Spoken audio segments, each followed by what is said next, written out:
I, female 50, really need an outside view on this because I feel like I'm being gaslit by my husband Marcus, male 53, and his family. It all revolved around a restaurant that Marcus and I started together in our local town, which ended up becoming a super successful location and was even recommended in a national travel log. It was an integral part of our lives together, kind of like our own baby. And Marcus and I made the perfect team. He handled the business end of things while I used culinary expertise and my friendly nature to become the face of the restaurant. There was never a lean period for our business, and we slowly began to win more and more accolades. We even did a cloud kitchen during Rona, the first of its kind in our area. It kind of became a must visit location for travelers and a frequent haunt for locals. However, on the personal side, I had quite a few tiffs with Marcus, and they mostly related to how much of a pushover he was when it came to his family. I guess it mainly boiled down to him not being able to say no. If his parents wanted to borrow our truck, even though we needed it, Marcus would lend it. If his uncle wanted us to comp all his meals at the restaurant for months on end, Marcus wouldn't say anything. I guess I tried my best to make sure that it wasn't like we were being taken advantage of, but of course, that made me the villain in his family's eyes, and they often talked about me behind my back. Don't get me wrong, I appreciate and understand the importance of sticking out for family and doing favors for our loved ones, but it was just way too excessive with Marcus's family. Try as I might, nothing worked, but my husband was still a wonderful man. I guess it wasn't the worst thing in the world that his fatal flaw was his overbearing generosity, right? It wasn't until a couple of years ago when my husband suddenly brought his sister on to work at our restaurant. My sister in law, Beth, female 40, has been dealt the short end of the stick when it comes to life. She got pregnant when she was 30, and her long term boyfriend couldn't handle the responsibility and ended up skipping town. After that, she's been invested in raising her child and was working a soul crushing corporate job. So, when our business was picking up pace, sister in law expressed an interest in joining me on the restaurant manager marketing side of things. I was immediately reluctant as sister in law had not worked in this field before, and to be honest, hadn't ever bothered building a bond with the local community as I had. I mean, I'd often invited her over for our restaurant's outing at farmers markets or stalls if she was genuinely interested in becoming a part of the business, but she always ended up flaking at the last moment. Sister in law ended up quitting her job due to the lack of excitement it generated in her during the pandemic and eventually began to push Marcus more and more for a change to work with the restaurant. I was dead set against this idea, but my husband felt that we should do it to ensure the financial safety of our niece. I do love sister in law's kid, but I don't think there was any chance of ruination if her mom was out of work for a year or so. There was savings, and I wouldn't even mind chipping in to help her out. My main issue with bringing her to work at the restaurant was her complete lack of passion for the food, the people, and everything that made it tick. In fact, after a point, I even relented and asked if Marcus would be okay taking his sister on in a more clerical or businessy role. But he said no, she doesn't want to get back into the same boring work that she was doing. And after that, he ended up going over my head and appointed Beth as basically an equal partner in the business. I was annoyed, but since we had started everything so informally, I couldn't do anything legally. And to be honest, that's not what I wanted to do anyways. It wasn't like me to bicker in court with my husband and just voice my frustration at not being treated like an equal partner.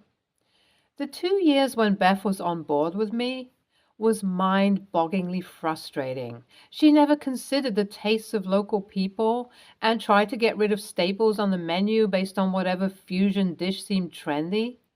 And people were put off by it until I tweaked the recipe and put out the fire she had caused. It was getting a little too much for me, and I told Marcus that I would be retiring from the restaurant.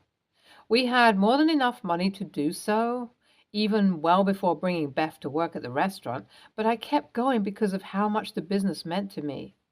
However, with my sister-in-law there, the fun was sucked out of everything, and I just couldn't find it in myself to go on.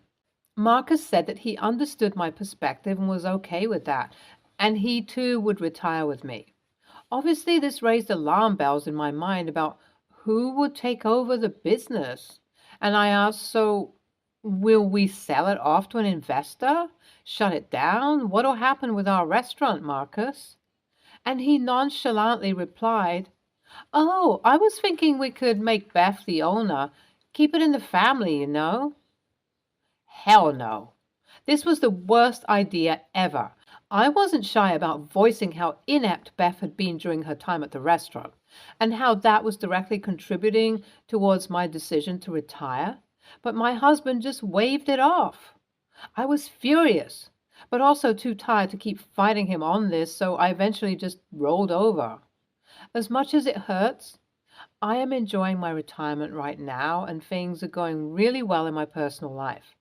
Marcus has also been a great husband without the business in the way, but every time I pass by our restaurant, I see how badly it's doing, and some evil part of me ends up gloating at that.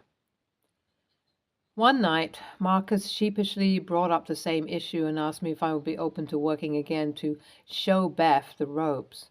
I told him that I'm more than happy where I am, and he didn't push me on it any further. However, the very next day, Beth called me and basically ended up groveling and ranting about how much money it costs to run the business. She basically said that she'd be forced to sell unless I could come in and bring the restaurant back to its old self. Part of me was swayed by her call, but I don't think I should put in all this work because I know it'll just be a temporary fix unless Beth learns how to run the business. On the other hand, it's clear that if things go on the way they are, Beth will have to sell the restaurant for peanuts and basically erase our legacy. AITA for not jumping in to help. Update 1. I read through your comments and I think the best one was somebody saying I should get back in there as a consultant. Not only would I not go down with the ship if Beth doesn't listen to me, but it also allows me to set my own pace when it comes to work and improvements. The thing is, my sister-in-law is a nice person, just not good at this business, so I guess if I really explain the situation to her, she might be open to change.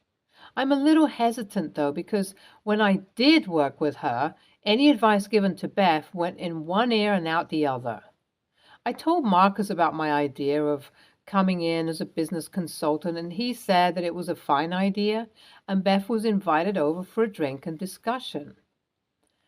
When I told Beth about my idea, she was open to it, and from tomorrow, I'm going to shadow her on her daily routine to see what needs to be fixed. It kind of reminds me of the show, Kitchen Nightmares. My husband and I love watching that show, and thankfully, we've never felt like our business would end up on the receiving end of Gordon Ramsay's wrath, but I guess I'll have to get it back in shape before things start going downhill. Update 2. Oh boy, I just finished my first day following Beth around, and then we discussed her management style and plans for the business. I think her more global perspective on cuisine is cool, but she hasn't realized that the townsfolk here aren't open to that. We then reworked the menu and decided to shut the restaurant for a few weeks and get a grand reopening in place. I spoke to every contact I've built in my 8 years in the business, and they're all hyping up the relaunch. At the same time, I told Beth about the ins and outs, rivalries, and alliances that drive small town businesses, and that helped her realize the importance of building connections. It's just a small step forwards, but hopefully I'll help her make our restaurant more profitable and keep it a staple part of the town for years to come. Update 3. The reopening was a success.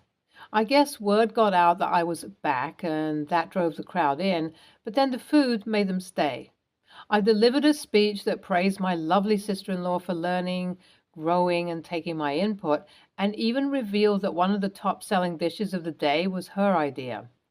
It doesn't seem like much, but it sure left an impression on everyone and helped her get her foot in the door in terms of goodwill. Definitely, there's still a lot of work to be done, but I think we're on the right track. And Marcus has been extremely grateful to me for stepping in. With a little more work, I can retire with my mind at ease about the future of the restaurant. NTA, but I strongly feel that you should go back to work in the restaurant. I know it's tough to have a business with family, and it ultimately gets messy as it did here, but your passion and love for the restaurant shouldn't vanish just because of this. Also, your husband needs to learn to not say yes to his family all the time. NTA, I get where Beth is coming from when it's about her career and feeling unfulfilled, but she can't insert herself into someone else's hard work and expect to get the same results as them. OP, I think being a consultant was the perfect way to make things professional and mitigate the whole family angle. Next story. I'm 21, female, an international student studying abroad, UK. I live with 4 other people, but we each have our bathrooms. We share the kitchen, communal area. For the past few weeks, my depression has worsened with school and work. Hence, I stopped eating properly. After finding out about this, my twin brother flew to Manchester, where I'm staying, from London, where he's studying, to cook meals for me. He made quite a lot and put them in the freezer so I could reheat and eat them. I've been feeling a bit better now. Now, the issue is I suspect my housemate, Jenna, has been stealing my food because every time I check, they're missing or look like someone has touched them. I don't suspect my other 3 roommates because 2 of them are vegan, vegetarians, and the other is currently back home with his parents due to the family issues. I believe that she knows my class and work schedule because it looks like she cooks my food when I'm not around. But 3 days ago, I came home earlier than expected and walked in on her cooking my food with her friends. I lost my patience and screamed at her. I called her many names and embarrassed her in front of her friends. She had been lying to her friends that she cooked it, and they were embarrassed for her and left. That night, she sent me a long paragraph on how disappointed she was in me, and she took my food because she was hungry and had financial issues. I feel bad, but that's not my problem.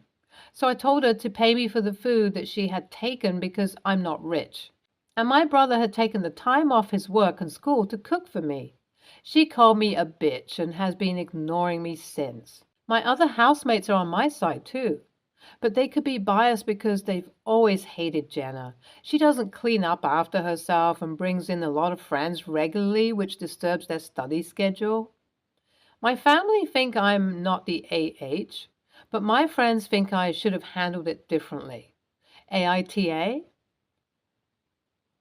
Your roommate is embarrassed because her actions were embarrassing. It'd be bad enough if she was pinching your food because she was hungry and out of money, but she had to take it a step further. She stole your food so she could treat her friends, too. She's embarrassed because they're all upset that she included them in her bad behavior. Actions have consequences, and now she's got to deal with the ones she has earned. NTA. NTA because she stole, and also because we have student finance in the UK. I bet she probably did the thing a lot of students here do and was careless and blew through her maintenance loan on partying and takeouts, and that's why she's claiming to have no money left. Tell her to get a job if she's having financial problems. Universities in the UK are always hiring their students for open days and school visits and such. NTA, she stole your food, pretended she cooked it and embarrassed herself when you told her friends the truth, without realizing she'd lied, but OFC, that's not even the bigger issue. If she has financial issues, that is not your problem to deal with. and does not allow her to take your food that your brother took the time and money to make without asking. Anyway, good luck with your studies. I've been to visit MCR Uni and it seems great. But it was a shame I couldn't see all of it because the city's just too big to see in one day. IMAO. Next story. I, 28 male, have been married to Leah, 28 female, for 3 years, but we've been together for 7. Leah had been diagnosed with insomnia before we were together. I was genuinely baffled to know she would only really sleep half hours or sometimes not at all. She tells me not to worry about it, but sometimes I can't help it when I randomly wake up at, say, 4 a.m. to turn and see she's still awake just staring at the ceiling. She used to take medication for it, but it had some side effects, so she stopped. My father-in-law, 58, I think he should just be called Mr. Sperm Donor since he did nothing to earn the title of father. He left mother-in-law, 54, when my wife was 7, handling all rights, no child support, no visits, no nothing. Just left without saying a word at night. She was so devastated that she, a 7-year-old, would email him every day for 3 months asking him to come back, and of course, he never replied. 2 years ago, he contacts Leah and guilt trips her, saying he failed as a father. He wanted more experience and that he needs money since he lost his job. Leah has a good paying job, so gives him $3,000 and wanted to rekindle their relationship.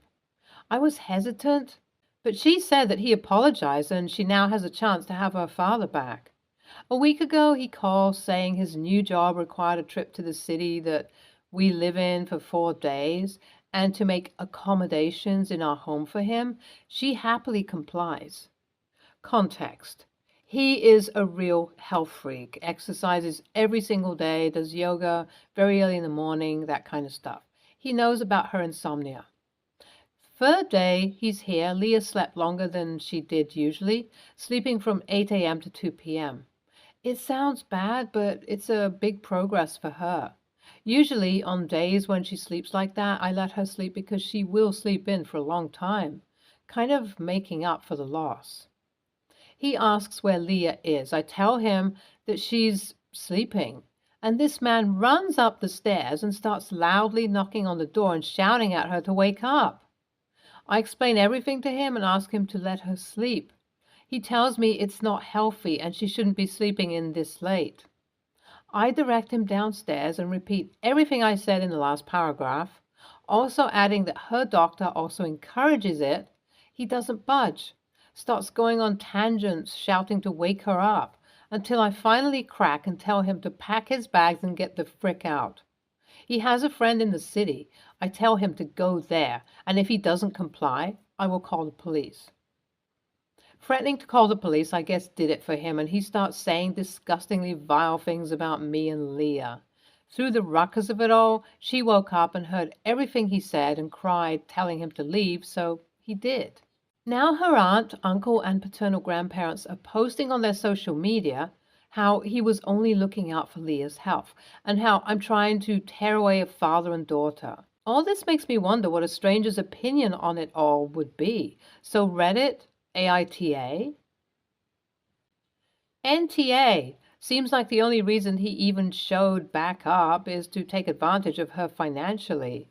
Unless he is a doctor, who the hell cares what he thinks about what is or isn't healthy? Maybe if he did more work and less yoga, he wouldn't have to come begging to his estranged children for money. If all of the relatives care so much, they should give him money for a hotel room. NTA, his concerns about her health make absolutely no sense. Sleep is vital to your wife's short-term functionality and long-term health. The fact that 6 hours is considered a really good sleep for her, and that those 6 hours started at 8 a.m., meaning she was most likely up for 20 to 24 plus hours awake beforehand, is incredibly concerning. If he was actually concerned for her health, he would have let her sleep as long as possible, hoping she finally clocks 8 to 9 hours, even if it was in the daytime. NTA, he wasn't looking after her health. You were. He was seeking to control her. He knew better than you and her medical professionals, and when you pushed back, he became abusive. He may have done you a favor, though. Money, accommodations, respect my authority. He only came out of the woodwork because you and your wife were now of use to him. He didn't care when she needed help, but now she's got money and a house he can benefit from. Stay tuned for more stories from our girl relationships.